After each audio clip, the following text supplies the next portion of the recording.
Baiklah, Assalamualaikum warahmatullahi wabarakatuh.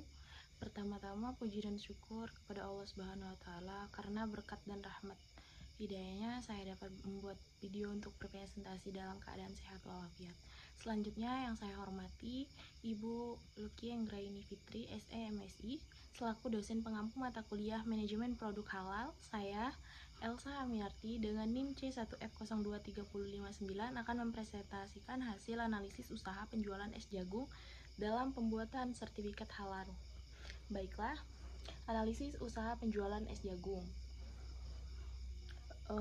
Profil usaha, profil pelaku usaha Lukman, alamat RT 09 Desa Rengas Bandung, Kecamatan Jalpo, Kabupaten Muaro Jambi. Ini ada nomor teleponnya. Usaha jenis usahanya usaha mikro.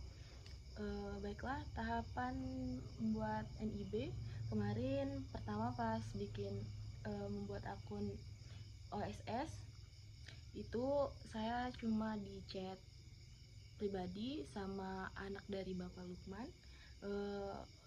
Yang pertama akses situs OSS RBA, daftar menggunakan NIK KTP. Yang kedua masukkan ke dashboard OSS, pilih perizinan berusaha, pilih kategori usaha UMK.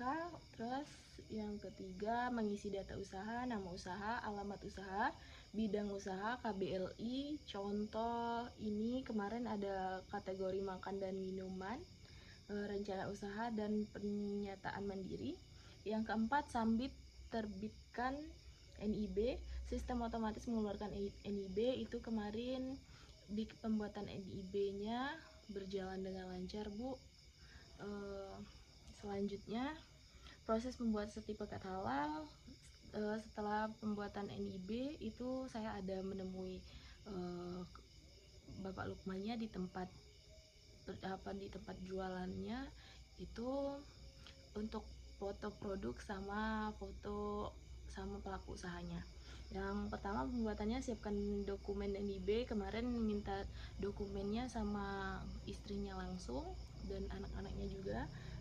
Yang kedua itu daftar melalui si halal, itu kemarin saya kebetulan berteman sama anaknya Pak Lukman, jadi saya cukup mewawancarai anaknya saja, Bu, karena Pak Lukmannya kemarin sibuk juga, sekalian Pak Lukmannya itu bertani, Bu, jadi yang sering jaga stand jualannya itu istrinya sama anaknya.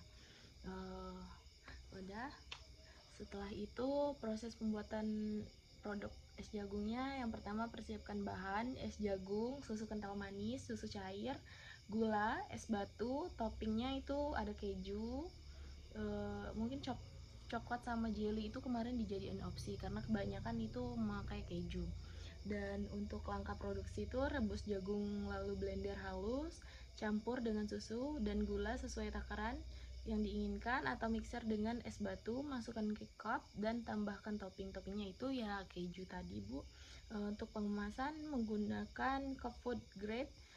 Tambahan label produk itu kemarin cuma ada bacaan thank you di atas cangkirnya. Terus penyimpanan, simpan dalam cooler atau agar tetap segar, itu opsi aja kalau misalkan emang belum mau diminum gitu.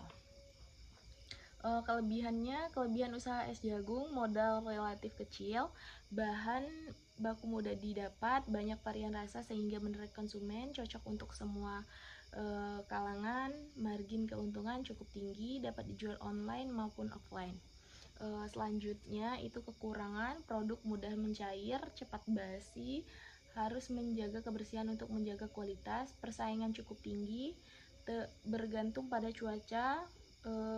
Kalau misalkan mungkin kalau lagi musim hujan seperti sekarang itu penjualannya sedikit menurun, tapi kalau misalkan seperti biasa itu dalam keadaan cuaca yang panas, itu tempat penjualan bapaknya juga strategis di pinggir jalan, mungkin itu penjualannya meningkat dan stabil. Saran pengembangan usaha, mungkin saran dari saya itu saran pengembangan usaha tambah varian rasa, misalkan pandan, matcha, coklat, karamel.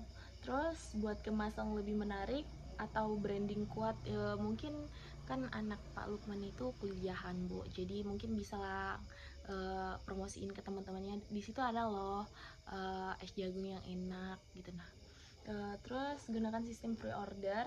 Itu kalau mungkin pre-order itu opsi aja ya. Tapi emang tempat jualan Pak Lukman ini bener-bener enak es jagungnya. Mungkin misal ada teman-teman anaknya yang kuliah terus mau nitip, bawain dong es jagung gitu. Nah, bisa dibawain gitu. Tingkat standar kebersihan dan kualitas bahan, karena tempatnya di pinggir jalan ya mungkin strategisnya lebih bagus, kayak lebih ditutup gitu, tapi tempatnya bagus kok, aman untuk berjualan es jagung ini. Ini dokumentasinya, ada bersama pelaku Bapak Lukmannya, ada foto produknya. Mungkin kesimpulan dari presentasi saya adalah usaha es jagung merupakan bisnis yang menguntungkan, mudah dibuat, dan berpeluang besar untuk berkembang. Legalitas seperti NIB dan sertifikat halal sangat penting untuk meningkatkan kepercayaan konsumen. Dengan strategi pemasaran yang tepat dan inovasi produk, usaha ini dapat bersaing dan bertahan dalam jangka panjang. Mungkin itu saja presentasi dari saya Bu, terima kasih. Mungkin terdapat banyak kekurangan di sini, saya mohon maaf. Saya akhiri, wabillahi taufiq wal hidayah. Wassalamualaikum warahmatullahi wabarakatuh.